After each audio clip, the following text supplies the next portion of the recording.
I rented the cabin because my dad had just died and my apartment felt too loud. Not loud with sound, but with reminders. Every room carried something he had touched or commented on. The fridge hummed the way it always had when he stayed over.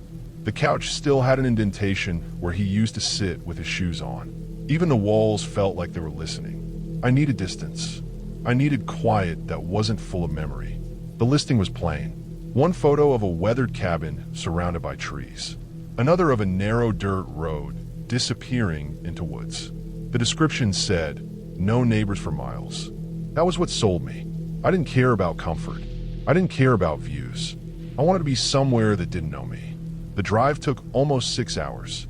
The last 40 minutes were on a road that stopped feeling like a road.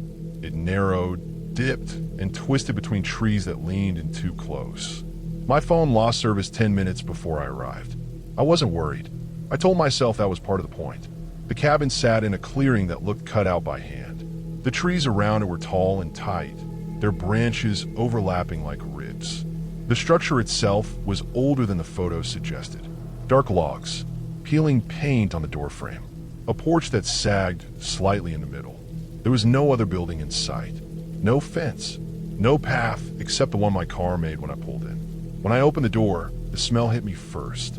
Old pine, sharp and dry, mixed with kerosene and something faintly sour, like a shed that hadn't been aired out in years.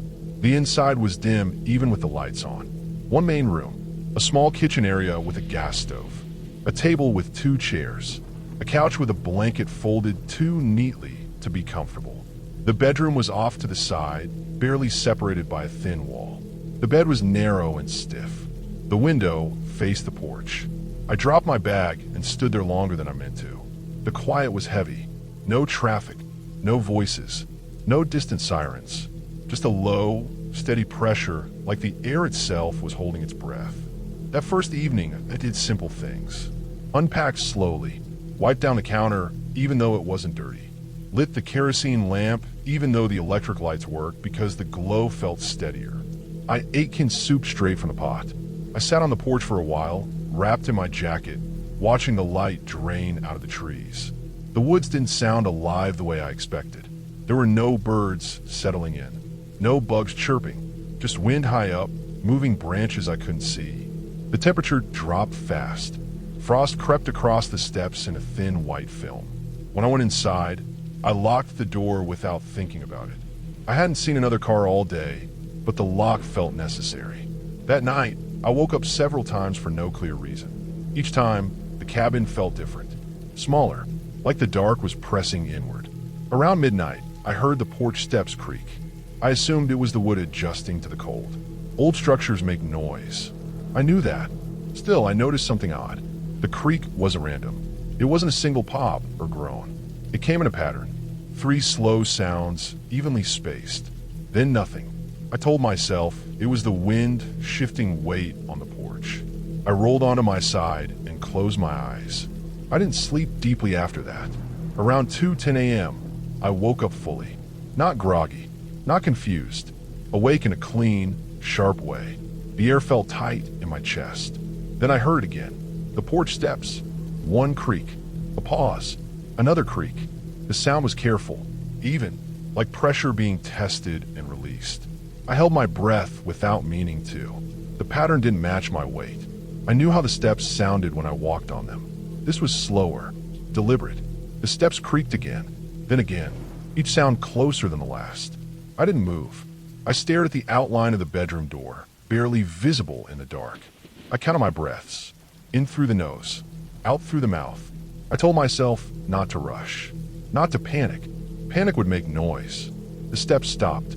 For a long time, there was nothing. Then I became aware of another sound. Not on the porch. Closer. A faint shift, like fabric brushing wood. The sound of weight settling. I realized someone was standing on the porch, not moving. I stayed frozen. My mind went through possibilities I didn't want to examine too closely. Lost hiker. Drunk. Someone who thought the place was empty. None of them made sense at that hour, that far out. The window was only a few feet from the bed. The curtain was thin. I could feel the cold radiating from the glass. I kept my eyes on the wall. I didn't look at the window. I was afraid that if I did, something would change, that the moment would solidify into something I couldn't undo. Minutes passed. My body started to ache from how still I was holding myself. Then the weight shifted again. A soft crunch, like frost being compressed. Whoever was stepped off the porch. I waited, long after the sound stopped, long after my breathing steadied. I didn't sleep again that night. When morning came, it felt wrong to move. Like any motion would break a fragile truce. Eventually, the cold forced me up. I put on my boots and jacket and stood by the door for a long time before opening it. The frost was thick on the ground, unbroken in most places. The clearing looked untouched. No tracks leading away. No signs of anyone approaching from the trees. Then I saw the porch. There were no footprints on the steps. None at all. The frost lay smooth and white, unmarked. My stomach tightened. I crouched down and looked closer. The wood grain was visible through the frost. No scuffs, no disturbances. I stood slowly and turned toward the bedroom window. The frost beneath it was gone, melted in a rough, oval shape about the width of a person's stance. Not footprints, just an area where someone had stood long enough for their body heat to erase the frost. The glass was clear there too, fogged on the outside, like someone had breathed on it. I didn't touch the window. I didn't open it. I backed away and went inside, locking the door again even though it was morning. I packed without sitting down. I didn't eat. I didn't use the bathroom. I kept checking the window while I folded my clothes with shaking hands. When I left, I drove straight through without stopping. I didn't look back at the cabin. Later, days later, when I was back in my apartment with its noise and its memories, I tried to explain what happened in practical terms. Someone had been there. Someone had known the cabin was empty enough to approach quietly. Someone had tested the steps because they didn't want to be heard. That explanation made sense. It still does. What doesn't make sense is how quiet they were. How careful. How close they stood to the window without making a single sound I could place exactly. I didn't go back to the woods. I didn't leave a review. I didn't contact the owner. I understood something then that I hadn't before. Silence doesn't mean safety. Sometimes it just means there's nothing around to interrupt what's happening to you. My dad used to say grief makes you want to disappear, but the world doesn't disappear with you. It keeps moving. People keep watching. That night in the cabin, I learned how thin the distance really is between wanting to be alone and being completely exposed. I don't look for quiet like that anymore. I don't trust places that promise no one for miles. We booked the hunting cabin for my bachelor weekend because it was cheap and isolated. None of us wanted bars or crowds. We wanted quiet, drinking by a fire, shooting targets during the day, and being far enough from town that no one cared how loud we were. The listing made it sound perfect. One small cabin, deep woods, no neighbors, dirt road access. The price was low enough that it didn't raise questions. It should have. The first red flag came during the booking. The owner didn't ask how many people were staying. He asked how many vehicles we were bringing. The message was short and specific. He wanted to know the number, the size, and whether any were trucks. At the time, we laughed about it. We figured he was worried about the driveway or the road conditions. We answered honestly and didn't think about it again. The drive-in took longer than expected. The paved road ended miles before the location pin. After that, it was ruts and mud and trees pressing in close. The cabin didn't appear until we were almost on top of it. No clearing, just a small opening carved out of the woods. The structure looked old but maintained. Dark wood, tin roof, a stack of cut logs by the side. No other buildings nearby. What stood out immediately were the trail cameras. There were 3 that we noticed right away. One mounted to a tree facing the driveway. One angled toward the front door. Another further back, pointed uphill behind the cabin. They weren't hidden. They were mounted openly, wired to small boxes nailed into the trees. The wires disappeared in a conduit that ran along the ground. We assumed they were old and forgotten. The owner hadn't mentioned them, but it made sense for a hunting cabin. People want to watch game movement. Still, it felt strange that they were left up while renters were there. We joked about waving at them. None of us checked if they were still active. The inside of the cabin was basic. One main room with bunks along the walls. A small kitchen setup. A long table scarred with knife marks and old burns. The air smelled like damp wood and propane. It felt lived in, not abandoned. Someone had been there recently. The trash was empty, but the stove was clean in a way that suggested routine, not care. The first night went how we expected. Drinking, cards, loud music from a speaker. We went outside after dark to piss and stand around the fire. The woods felt big but normal. Night noises came and went. Insects, something small moving in the brush. Nothing unusual. The second night was different. We had spent the day hiking and target shooting. Everyone was tired. The drinking slowed earlier. By midnight, most of us were inside, half asleep in bunks or on the floor. The fire had burned down to embers. Sometime after that, I woke up to a sound I couldn't place. It wasn't close at first, just a low, steady movement coming from uphill behind the cabin. Not footsteps exactly, more like weight shifting through leaves and dirt, slow and heavy. I lay there listening, waiting for it to resolve into something recognizable.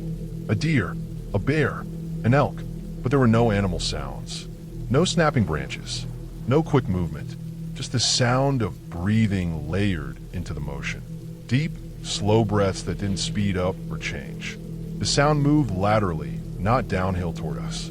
It stayed at the same elevation, pacing the back of the cabin from a distance. The breathing never stopped. No one else woke up. Or if they did, they didn't react. I stayed still, staring at the ceiling, trying to judge whether the sound was getting closer. It wasn't. It just stayed there, moving and breathing like it was aware of the cabin and choosing not to approach. After a while, the sound stopped. Not faded, just stopped. I must have fallen asleep again, because the next thing I remember is a brief flash of light through the window. White and sharp. It lit up the room for less than a second. At the time, I thought it was lightning, but there was no storm.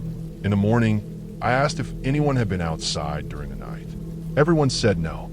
One guy mentioned hearing something breathing, but he brushed it off. We laughed it away. Daylight made it easier to do that. We noticed the trail cameras again that morning. The one facing uphill had its indicator light off. The one by the door had a faint green glow, still active. That night, we locked the door. Not because of any clear reason, just a shared feeling that didn't need to be said.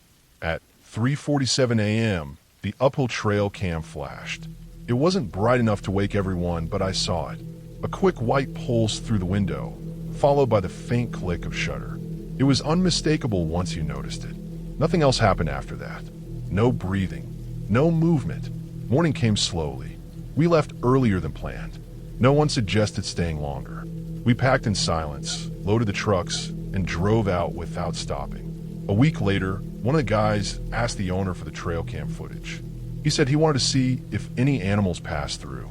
The owner sent a download link without hesitation. There were clips from each camera, time-stamped. The driveway cam showed our vehicles arriving and leaving. The front door, Kim showed us coming and going during the day. Normal stuff. Then there was the 3:47 a.m. clip from the uphill camera. It showed the front of the cabin. All of us were standing outside, not moving, just standing there, spread out in front of the porch and along the tree line. Facing the camera, our faces visible, wearing the same clothes we had worn earlier that night. The same jackets, the same hats, the same postures. The timestamp matched the flash. We watched it over and over, looking for signs it was staged or altered. But the lighting was correct.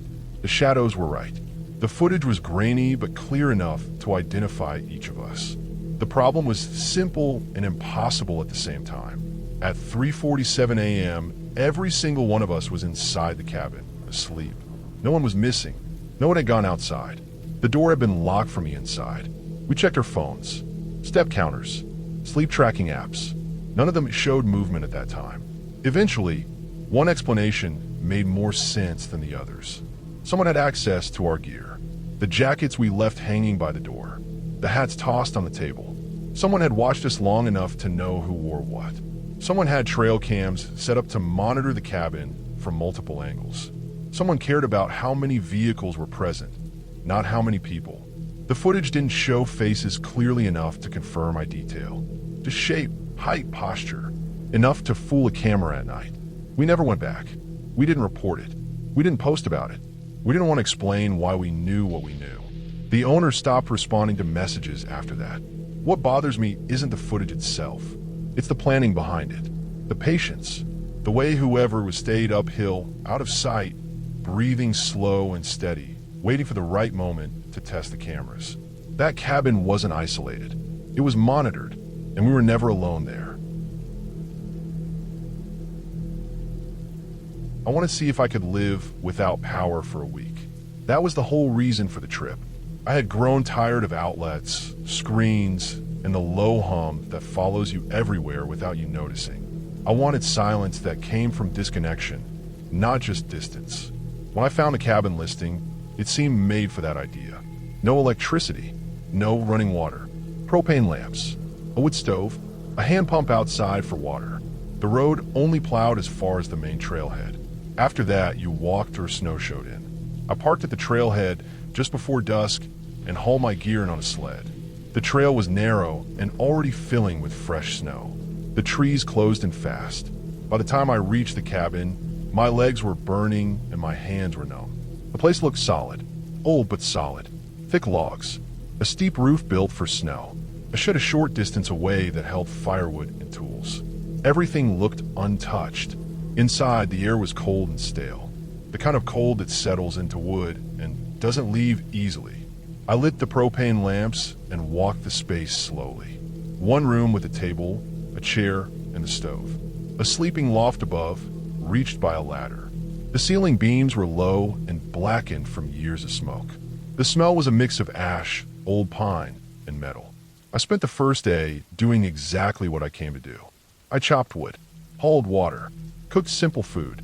I learned how the stove drew air and how fast the cabin cooled once the fire died down. At night, the darkness was complete. No glow anywhere, just the lamps and the fire. It felt honest. Hard, but honest. The second day passed the same way. The work filled the hours. My thoughts slowed down. I slept deeply. On the third day, I noticed the firewood. I had gone to the shed in the morning to grab another armful. When I stepped around the corner, I stopped. There was a neat stack of split logs beside the shed. Fresh wood, clean cuts. The ends were pale and damp, not weathered. I stood there longer than I should have, trying to place the memory of stacking it. I hadn't. I was sure of that. I had split wood the day before, but I left it inside the shed, loose, planning to stack it later. This pile was organized, balanced, enough for a full night's burn. I checked the axe. It was where I left it, leaning against the shed wall. No fresh chips on the ground near it. No tracks around the stack, except my own from that morning. I told myself I forgot. Fatigue plays tricks on memory. I accepted that explanation because the alternative didn't fit with the rest of the world I knew. That night, the temperature dropped harder than the others. I fed the stove more often. The fire burned hot. Before bed, I adjusted the damper the way I had learned to do it. Open enough to draw, close enough to keep heat in. I checked it twice.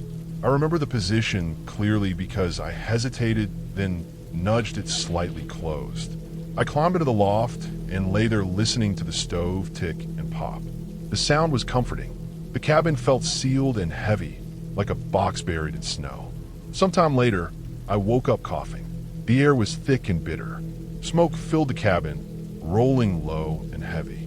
My eyes burned. I scrambled down the ladder, heart racing, and saw the stove pouring smoke from every seam.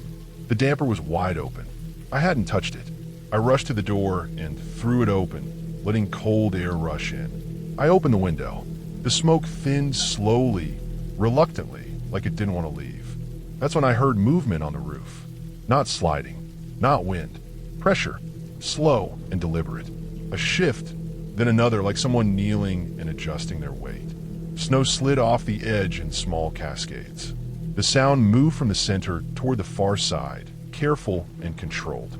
I stood there frozen, one hand still on the door. I could hear my own breathing loud in my ears. The roof creaked under the weight, then settled. I didn't look up. I didn't step outside. I closed the stove vents, choking the fire, and waited. The movement stopped. The silence that followed was worse.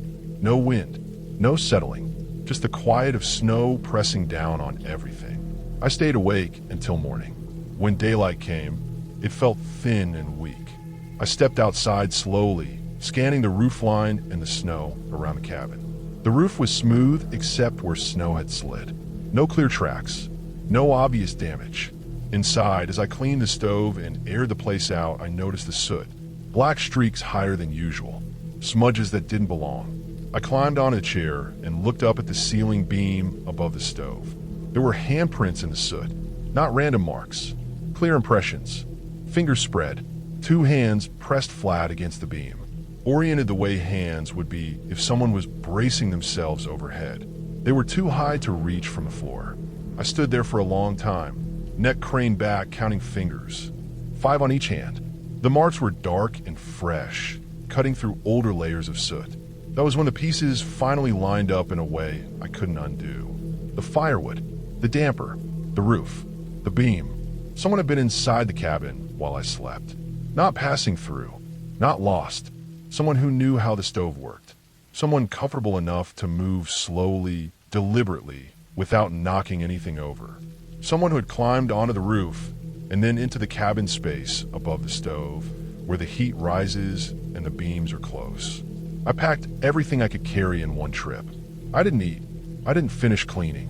I didn't try to erase the handprints. I wanted them exactly as they were in case I needed proof later. The walk back to the trailhead felt longer than it had coming in. Every sound behind me pulled my attention. I didn't stop until I reached my car. I reported the incident days later, after I had slept somewhere with locks and light. The cabin owner said the place hadn't been rented before me that season. No maintenance visits. No explanation for the wood or the stove. I didn't push it further. I didn't need a name or a motive. What I learned from that week was simple and permanent. Living without power doesn't mean living without people. Isolation doesn't stop someone from watching. It just removes witnesses. The cabin worked exactly as advertised. It was off the grid. That meant whatever happened there stayed there, unless you were lucky enough to leave. I was scouting land for photography, not looking for a place to stay. I had been driving back roads for most of the day, following a map marked with public access points, old fire roads, and stretches of land that hadn't been developed yet. I was looking for isolation, wide sight lines, places where the light stayed clean and uninterrupted, the kind of land that still felt unclaimed. The road I was on narrowed until it was barely more than 2 tire tracks through grass and dirt. I should have turned around earlier, but the terrain kept opening into small clearings that looked promising. Late afternoon light filtered through low clouds, dull but even, perfect for scouting. I parked where the road finally gave up and continued on foot with my pack and camera. The land dipped and rose gently, trees spaced just far enough apart to let wind through without making noise. Everything felt muted. No birds, no insects, just the sound of my boots and my own breathing. That's when I saw the cabin. It wasn't visible from the road. It sat lower, tucked into a shallow bend in the land, half hidden by brush. If I hadn't stepped off the trail to get a better angle on the slope, I would have walked right past it. The roof line was uneven, patched in places, but intact. The walls were weathered gray. No smoke. No tracks leading in or out that I could see from where I stood. I told myself it might be an old hunting shelter or something abandoned years ago. Still, I approached carefully. I didn't call out. I didn't want to announce myself to anyone who might not want company. The door wasn't locked. That should have been enough for me to leave. Instead, I pushed it open.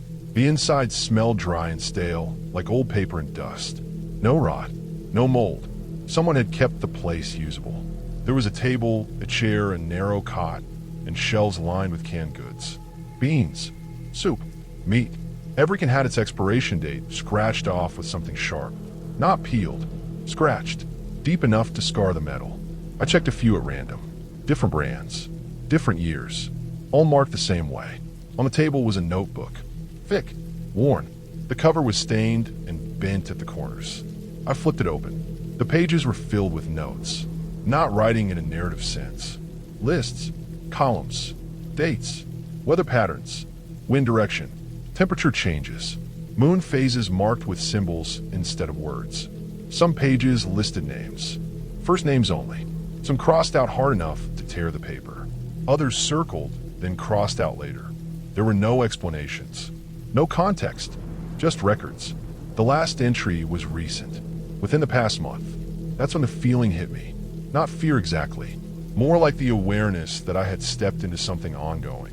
Not abandoned, not forgotten, just temporarily empty. I should have left then. I didn't. The light was already fading, and the terrain around the cabin dropped off sharply on one side.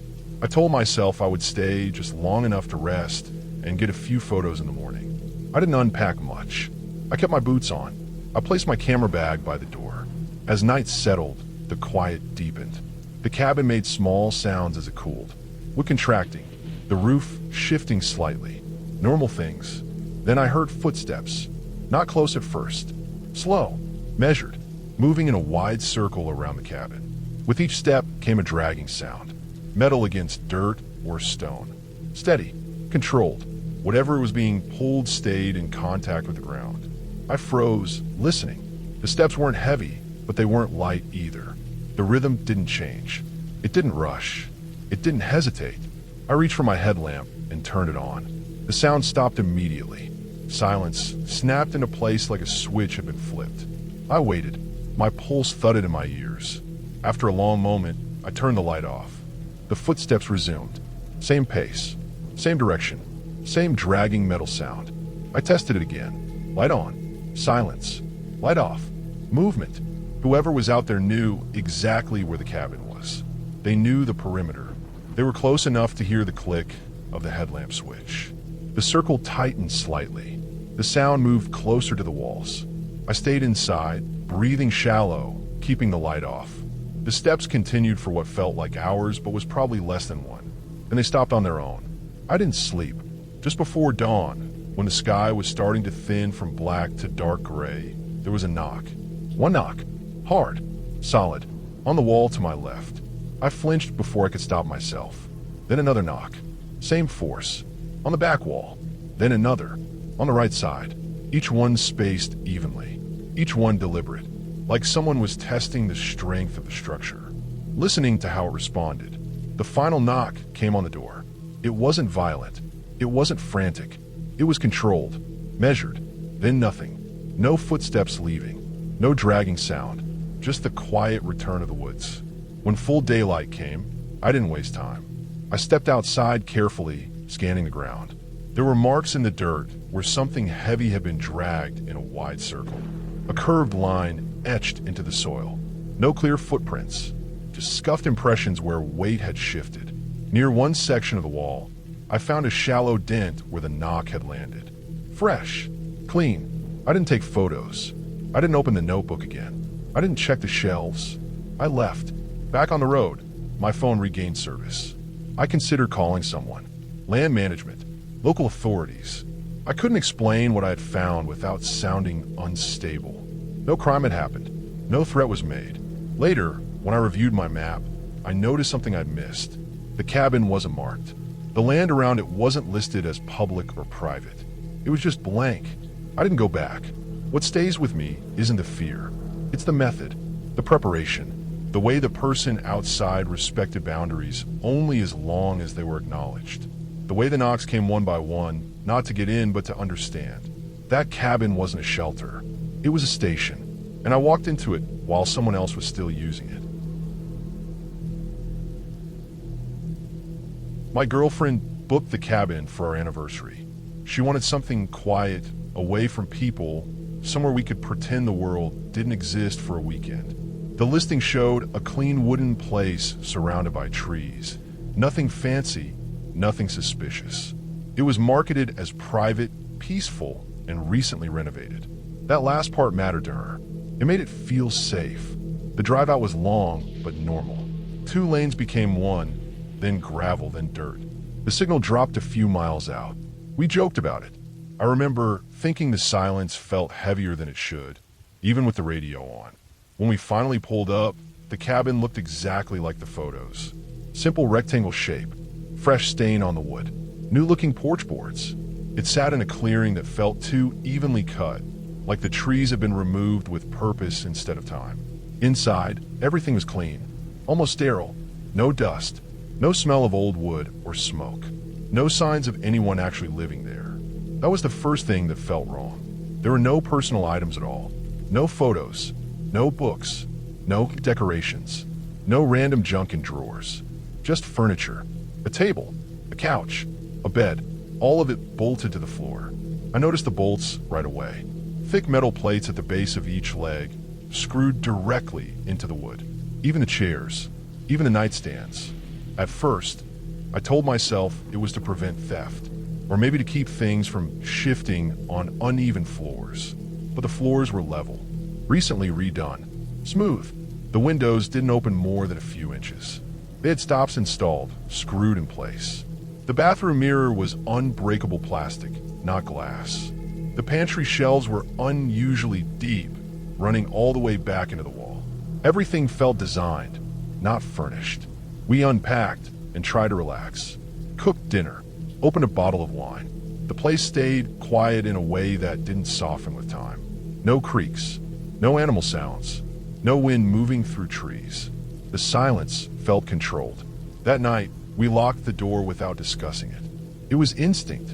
The lock was new, heavy, industrial. At 1:32 a.m., I woke up to the sound of the door handle moving.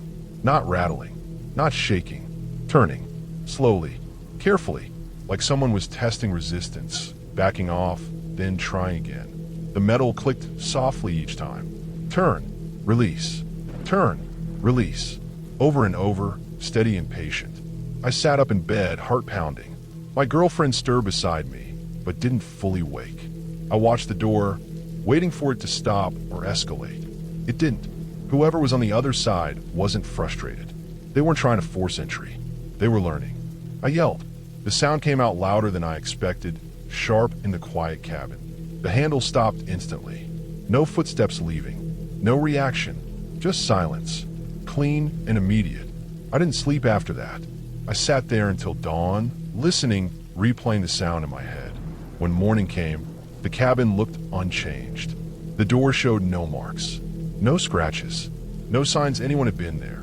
The ground outside was hard-packed dirt with scattered pine needles.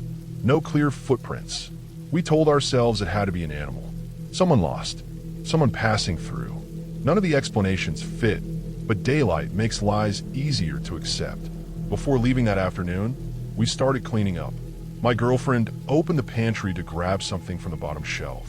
That's when she noticed it. The back of the pantry wasn't a wall. It was a door. It blended in perfectly, flush with the wood paneling hidden behind the shelves. We moved the shelves aside and saw it clearly. A narrow door frame, heavy hinges, and nails driven through the frame into the wall. From inside, the nails were new, bright metal, no rust. The wood around them wasn't aged or cracked.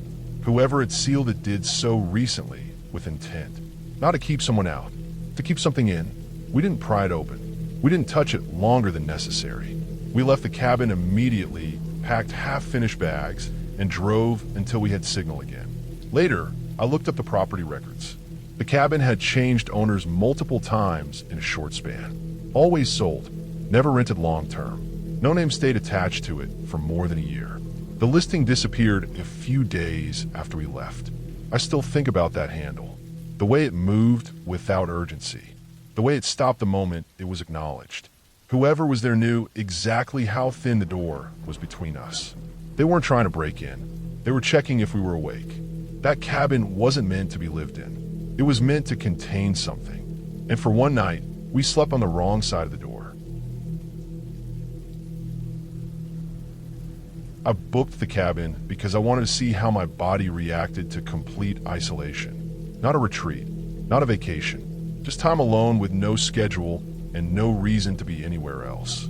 Work had been non-stop for years, and I realized I couldn't remember the last full day I went without seeing another person. I told myself it was an experiment, something practical. I packed enough food for 5 days, printed maps, and left my laptop at home. The cabin wasn't advertised anywhere major. I found it through a short listing buried on a regional site that looked like it hadn't been updated in years. One exterior photo, one interior photo, no reviews. The description was 3 lines long and mentioned a hand pump for water and a wood stove for heat. It said the nearest neighbor was several miles away. That was enough. The drive took most of the day. The last stretch was slow and rough, the road barely wide enough for my car. Fallen branches scraped the sides. At one point, I had to get out and move a rock that had slid into the middle of the path. I didn't see another vehicle the entire way. The cabin sat at the edge of a clearing that looked too neat to be natural. The trees formed a rough circle around it, evenly spaced, their lower branches cut back years ago. The place looked maintained, but only just enough. The roof was intact. The door was straight. The windows were clean, but there were no signs of recent use. No tire tracks. No footprints. Inside, the air smelled dry and faintly metallic. The space was small. One room, a stove, a table, a cot pushed against the far wall. No decorations. No photos. No signs of personality. Everything had a function and nothing else. Even the shelves were bare except for a few old tools and a first aid kit sealed in yellow plastic. The first day passed without anything strange. I unloaded chopped wood, pumped water, and cooked a simple meal. The silence felt deep but manageable. At night, the wind moved through the trees in slow waves. The cabin creaked the way old buildings do. I slept well. The second day, I explored the area. I followed what looked like an old trail leading uphill behind the cabin.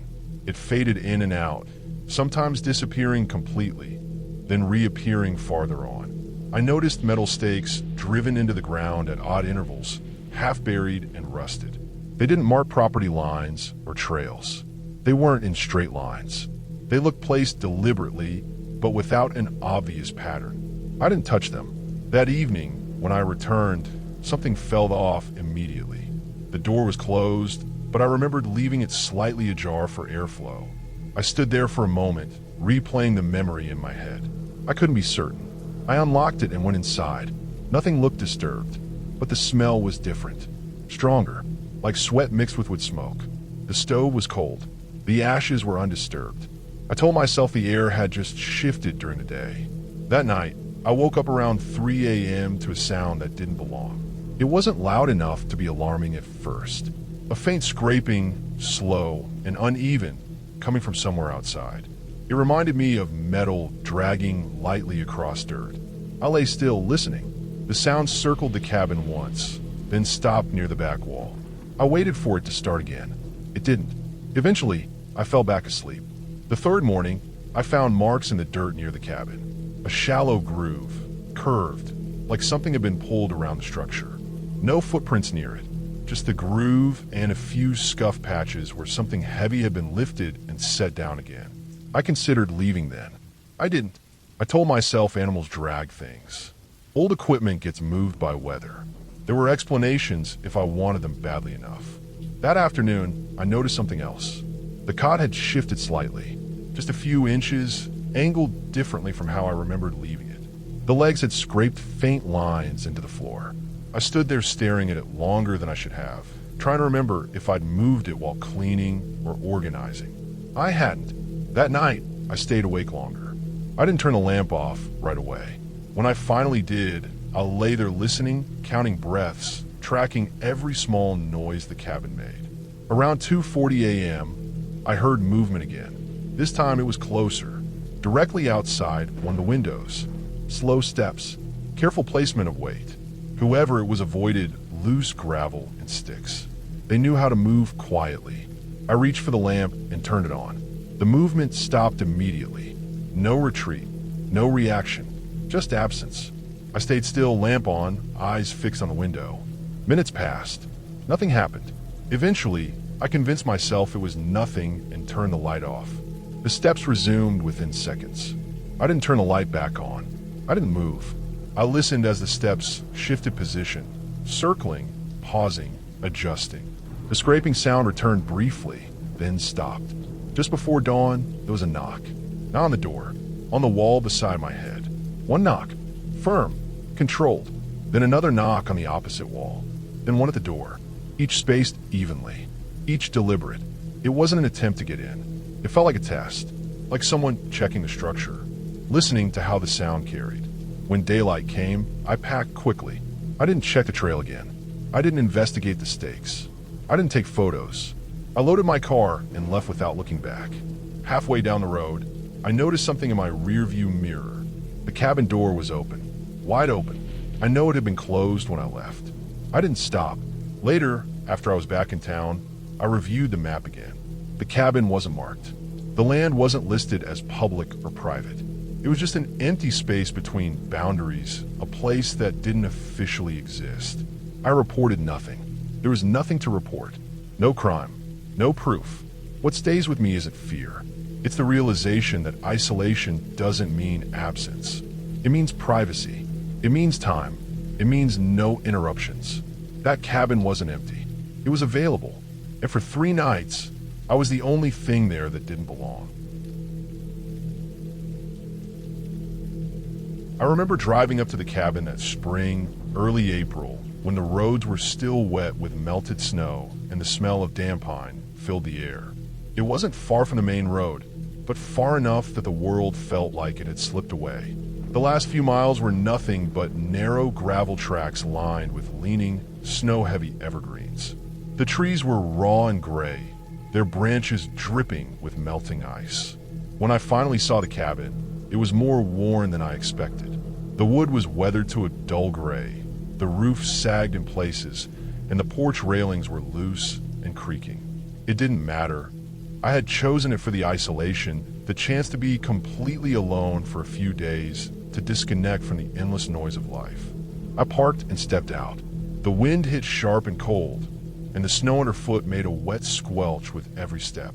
I carried my bag up to the cabin, pushing the door open with a slow, careful push, and it groaned, the hinges complaining.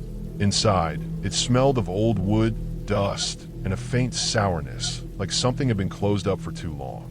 The floorboards were uneven, and a few had warped so much they made me step carefully to avoid twisting my ankle. I had expected rustic, but the smell and the dim light made it feel alive in a different way, almost as if it had been waiting. I told myself that was ridiculous, but the tightness in my chest didn't go away. I spent the first hour unpacking, stacking firewood by the fireplace, checking the small kitchen. The cabinets rattled when I opened them. There was a single lamp with a frayed cord, and the propane stove looked old but usable. I filled a kettle and set it on the stove, listening to the hiss as the gas ignited. The water boiled, and I poured it into a cup, sitting on the edge of the couch, my eyes tracing the shadows in the corners. The snow outside was falling heavier now, large, wet flakes clinging to the windows, making the forest look like a white blur. By evening, I had built a fire in the hearth. It crackled and popped, and the warmth was welcome against the chill that seeped through the walls.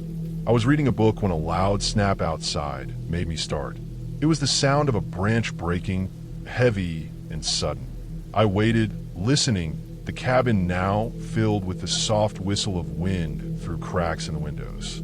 Nothing else happened. The logical part of my brain reminded me it was just a tree, a snow-laden limb giving in. But still, every creak of the cabin, every whisper of wind, felt amplified in that silence. I went to the window and peered out. The forest was dark except for the white blur of falling snow. My own breath fogged the glass. The first night was hard. Every little sound, the creak of the floorboards, the tapping of snow against the roof, made my chest tighten. I kept the fire going longer than I should have. Even though it was late, even though the cabin was supposed to be safe. When I finally fell asleep, it was fitful, my dreams full of shadows moving just beyond my vision. Morning came gray and overcast.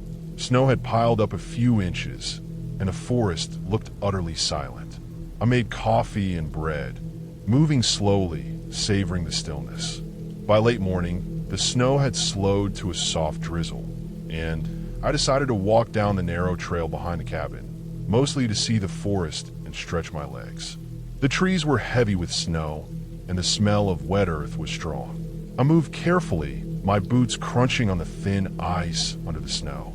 As I walked, I thought I heard something shifting in the trees, a crack, a rustle, like something was moving just out of sight. But when I turned, there was nothing. I tried to shake it off, telling myself it was the snow falling or a bird flapping through branches. By afternoon, the sense of unease had grown. It wasn't fear exactly, more a prickling of awareness. the way your skin feels just before a storm hits. I went back to the cabin, noting the deepening shadows between the trees. That evening, I sat by the fire again, trying to read, but the words blurred. Then I heard it, the scraping sound, low, deliberate, coming from the far side of the cabin, like something heavy was moving against the wood. I froze, listening. It stopped. I held my breath. Another scrape, this time closer. My heart beat faster. I moved toward the door and peered out. Nothing. Snow-covered ground, trees swaying in the wind. I shook my head, trying to laugh at myself. Maybe it was the old cabin settling, I told myself. The next day, I decided to go down to the lake a few hundred meters away. The trail was narrower here, overhung by branches that arched toward me like gray fingers. The snow had turned to slush in places, soaking my boots. The lake was frozen, white and featureless. I stood on the edge, looking at my reflection in the thin ice and at the trees that rimmed the water. Then I noticed tracks in the snow, small, roundish, heading toward the cabin. I followed them, heart picking up. They weren't human. I looked closer. Animal tracks, maybe a dog or coyote, maybe something else.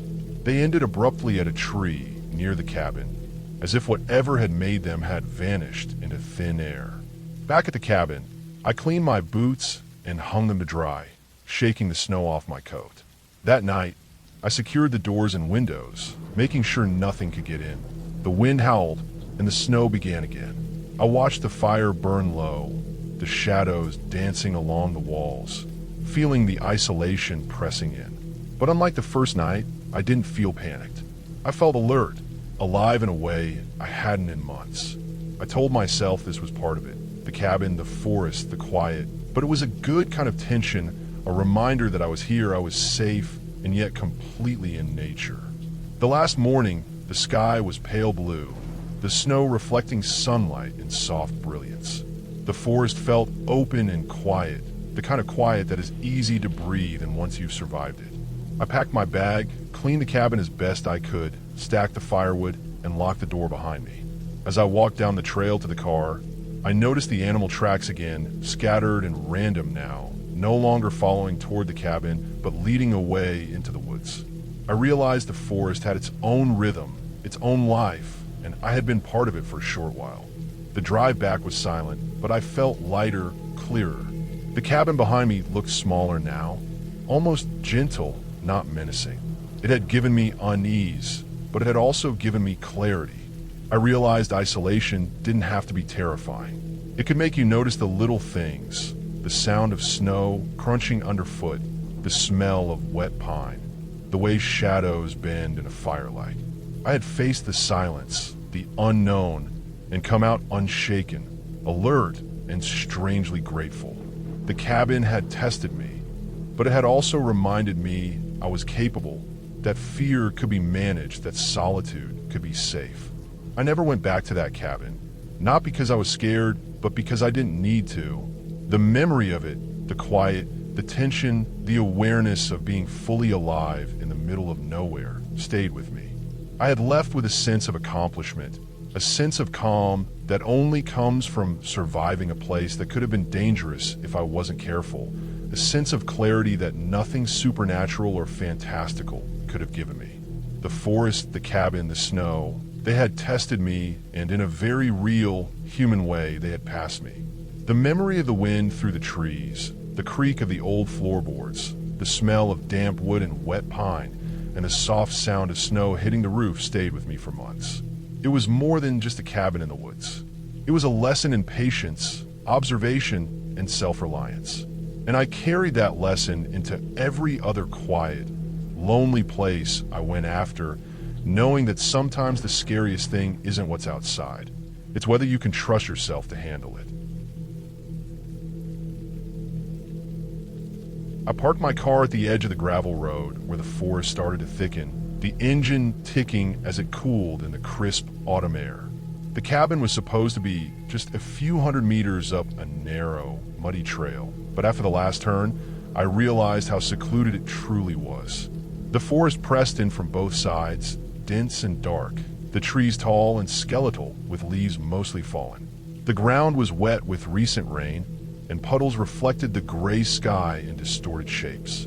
I grabbed my bag and trudged toward the cabin, the mud sucking in my boots. Each step made a soft squelch, and the occasional snap of a twig echoed in the quiet, reminding me just how alone I was. The cabin came into view, half hidden by overgrown brush and leaning birch trees. Its wood had darkened with age, streaked with rainwater and moss. The porch was crooked, the railing splintered, and the door hung slightly off its hinges. Despite that, there was something solid about it, a sense that it had endured long before I arrived. I pushed the door open, and it groaned loudly. Inside, it smelled of damp wood and the faint sourness of closed air, like it hadn't been lived in for months. Dust motes floated in the beams of weak sunlight coming through the grimy windows. The cabin was small, maybe 2 rooms. One side was a living area with a low table, a broken chair, and a small wood stove.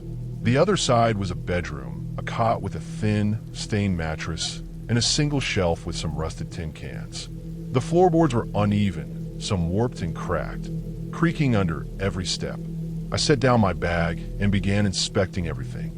I stacked a pile of dry wood near the stove, checked the rusty matches in the kitchen drawer, and wiped the layer of dust from the windows to see outside. The forest was silent, the leaves wet and clinging to branches, the occasional branch snapping under its own weight. I spent the afternoon exploring the small property, noting the way the cabin's corners seemed to sag slightly, how the back porch was close to falling off entirely. The ground sloped down into a shallow ravine behind the cabin, full of tangled underbrush and a thin stream of muddy water. It looked dangerous in a careless sort of way. I stayed near the cabin, walking carefully, boots squelching in the mud.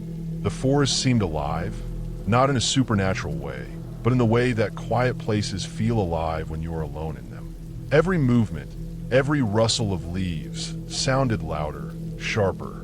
Night fell fast, and the temperature dropped. I lit a fire in the stove, the crackling flames throwing flickering shadows across the walls. I sat near it, trying to calm the growing unease.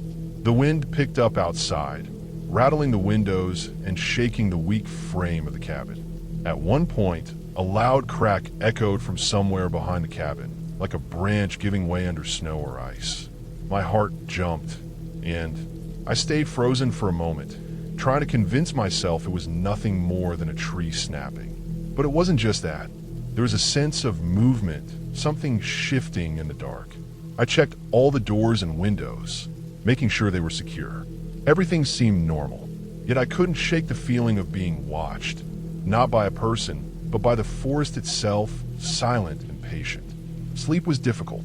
I lay on the cot, the thin mattress offering little comfort. Every creak of the cabin, every whistle of wind through cracks in the wood, made me tense.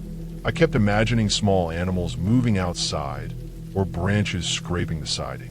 Eventually, exhaustion overcame the anxiety, and I dozed fitfully, waking several times to strange noises, thumps, scrapes, and the distant sound of falling trees. Morning brought clarity, or at least distraction. The forest outside looked different in daylight, softer somehow. The ground was slick with dew, and the smell of wet earth and pine was strong. I decided to walk down to a clearing I had seen from the porch to stretch my legs and get a sense of the surroundings. The trail was slippery, narrow, and winding, the forest thickening around me. The sun barely penetrated the canopy, making the shadows deep and irregular. About halfway to the clearing, I noticed fresh tracks in the mud, small and round, leading toward the cabin. Animal tracks. I followed them briefly, but lost them where the trail curved. Back at the cabin, I spent the afternoon doing small chores. I cleared debris from the porch, stacked more firewood, and wiped down surfaces. I noticed details I hadn't before, the old nails sticking out of the railing, the way the wood of the floorboards shifted under weight, the faint scratches along the walls from who knows what. The isolation that had been comforting now felt sharper, more immediate. But I also began to appreciate the simplicity. There were no phones, no notifications, no demands from the outside world. Just me, the cabin, and the forest. That night, the wind came again, stronger than before. The fire in the stove had to be tended constantly, sparks flying up the chimney. I lay awake on the cot, listening to the sounds outside, the scraping of branches, the occasional snap of something falling. At one point, there was a louder thump near the side of the cabin, like something heavy brushing against the wood. I sat up, heart pounding, flashlight in hand, shining across the exterior. Nothing. The forest was quiet, the trees swaying in the wind, snow or rain falling silently. I forced myself to relax, reminding myself that everything had a reasonable explanation. Branches, wildlife, the wind. The next morning, I decided to take a longer walk along the ridge behind the cabin. The trail was muddy and steep, forcing careful steps. I noticed more tracks in the mud, larger this time, possibly a deer or another forest animal. The forest felt alive, but not threatening, just untamed. The deeper I went, the more I realized how much solitude could sharpen your senses. The smell of damp leaves, the sound of running water, the way sunlight filtered through branches became vivid in a way I hadn't noticed in years. Returning to the cabin, I felt a quiet sense of accomplishment. I had survived the night, navigated the forest, and handled the isolation without panic. The cabin itself, worn and rickety, had provided shelter and safety. I began to appreciate the subtle lessons of the place, the importance of preparation, the patience required to observe small details, the clarity that comes from being alone with your thoughts and surroundings. The final night passed without incident. I built the fire high, then let it die down slowly. The wind rattled the windows, but I felt no fear, only awareness. I lay on the cot, staring at the ceiling, noticing the cracks and gaps, the way shadows shifted with the firelight. It was a strange mixture of tension and peace. I realized that fear comes not from danger itself, but from uncertainty. And the uncertainty, the unknown, had been my teacher here. When morning came, the forest was quiet, the air sharp and clear. I packed my things, cleaned the cabin as best I could, and stacked the firewood. The sun broke through clouds, casting long shadows across the ground. I looked back at the cabin one last time. It seemed smaller now, almost welcoming, not threatening. I realized I had left stronger, more aware, and oddly grateful for the experience. The forest had tested my patience, my attention, and my nerves. I had met the challenge and come away with clarity. As I drove back along the gravel road, mud squelching under my tires, I thought about what I had learned. The forest and the cabin weren't dangerous in themselves. They simply required respect and focus. Isolation, once frightening, had become a tool for reflection. I had discovered a sense of calm and awareness, a quiet joy in being alone and alert. The cabin, the wind, the mud, the shadows, they had all been part of a lesson in self-reliance and observation. I knew I would remember it for years, not as a tale of terror, but as a story of facing solitude, recognizing danger, and emerging clear-headed, confident, and strangely at peace. I remember the trip clearly, though I never wanted to go back. I was looking for a place far from everything, somewhere I could disconnect, be alone for a few days, and just breathe without the constant noise of life. I found the cabin online, tucked deep into a forest miles from the nearest town. The pictures were perfect: a small wooden structure, a chimney, a little porch, a creek running nearby. The owner's description promised quiet, fresh air, and no one around for miles. It sounded like exactly what I needed, so I booked it for a long weekend in late September. The drive there was long, winding through narrow dirt roads that cut through dense pine forests. Each turn made me question whether the cabin really existed, but then, finally, I saw the wooden roof peeking through the trees. It was smaller than the pictures made it look, weathered, and the paint was peeling, but I didn't care. I wanted isolation, not luxury. I pulled up onto the gravel driveway, got out, and immediately felt the quiet press down on me. No cars, no voices, no dogs barking, just the wind moving through the trees and the faint sound of the creek nearby. I took a deep breath, and for a moment, it was perfect. Inside, the cabin smelled like wood and old dust. The floorboards creaked under my feet, and the furniture was minimal. A small table, 2 chairs, a sagging couch, and a tiny bed in the corner. There was a stack of firewood by the fireplace and a wood stove in the kitchen. I unpacked, set my bags down, and went outside to explore. The yard was uneven, covered in fallen leaves and pine needles, the forest pressing in on all sides. The creek was shallow, clear, and cold. I spent an hour just wandering the perimeter, listening to the sounds of the forest, feeling how empty and undisturbed everything was. As the sun began to set, I started a fire in the fireplace. The flames illuminated the cabin in a warm glow, and I settled into the couch with a book, feeling a rare sense of peace. Night fell fast, and the darkness outside was almost tangible. I had always liked quiet nights in nature, but this was different. The darkness was thicker than usual, almost like it was moving. I could hear the creek clearly now, the sound of the water breaking over stones, and something else, small, deliberate snaps from the forest, like branches being stepped on. I told myself it was probably a deer or a raccoon, but I noticed the sounds weren't random. They were coming closer. I checked the locks on the door, and everything seemed fine. I told myself I was imagining things, that I'd never been this far from people before and my mind was playing tricks. Still, I couldn't shake the feeling that I wasn't alone. The night stretched, the fire dwindled, and I finally decided to go to bed, leaving the cabin lights off to let the darkness outside feel less oppressive. I set my phone on the small table beside the bed, even though I knew the signal was weak out here. I woke in the middle of the night to a noise. Not a crash or shout, just a soft, dragging sound outside the window. I froze, straining to hear. It stopped for a moment, and I held my breath, listening. Then it started again, moving slowly around the side of the cabin. My heart raced. I didn't know if it was an animal or something else. I considered calling someone, but the signal was patchy. The dragging continued, slow and methodical, circling the cabin, moving to the back where I couldn't see. I lay perfectly still, hoping whatever it was would leave. Hours passed. The sound stopped for a while, but I didn't sleep. When morning came, I got up slowly, looking outside. The yard was empty. No footprints, no tire tracks, no evidence anything had been near the cabin, except for the small broken branch lying against the side of the house. My relief was mixed with unease. I spent the day exploring further, walking along the creek and into the forest. Everything seemed normal, but I couldn't shake the feeling of being watched. That night, the noises returned, but louder. Scratching at the walls, something heavy being dragged across the porch, rustling in the leaves like something large was moving slowly, deliberately. I sat on the bed, flashlight in hand, trying to see through the dark. I didn't leave the cabin this time. I barricaded the door as best I could with a chair. Hours passed, and the noises never stopped completely.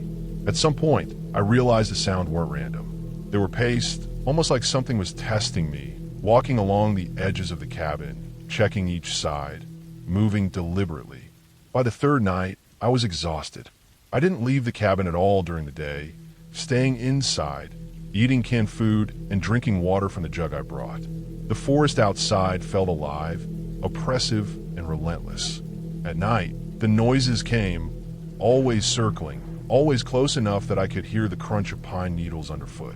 I couldn't tell if it was an animal or a person, but every instinct screamed that it was intelligent, calculating. I slept in short bursts, always waking at some movement, some scraping sound on the walls, the floor, or the porch.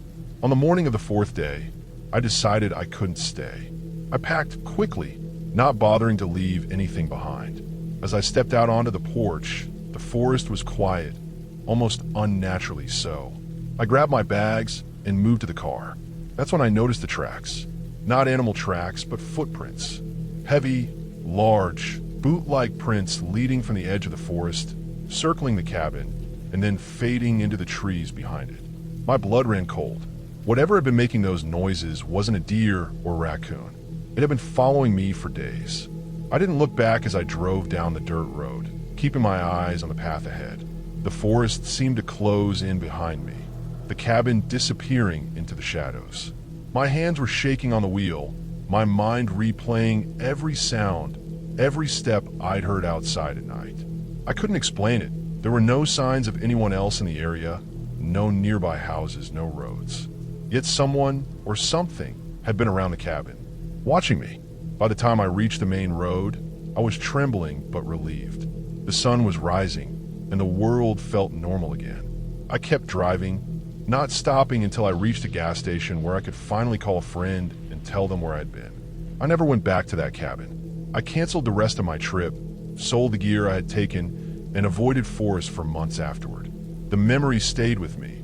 Every sound, every shadow, every night spent listening to something moving just outside the walls. In the end, I realized the good part was simple. I left alive. I wasn't hurt. Nothing tangible happened, and the forest itself was untouched. But I also knew the cabin wasn't the idyllic escape it seemed online. It was isolation, but isolation with a risk I hadn't considered. Alone out there was no one to help if something went wrong. The memory taught me to respect quiet places, to never underestimate the natural instincts that scream danger even when you don't fully understand it. That cabin became a lesson in paying attention, in understanding the limits of solitude. I never needed ghosts to feel fear. I felt it in the very real presence of something unknown, something patient, something watching. Even now, years later, I think about it when I hear a branch snap in the forest or notice movement in the trees. That cabin stays with me, a reminder that some places demand respect and that the world outside our towns and roads isn't empty. It's just waiting for you to notice. And the good ending is that I survived, I got away, and I carry the lesson with me. Every time I plan a trip, I remember that isolation is never just quiet. It's responsibility, awareness, and respect. I made it home, and that's all that mattered.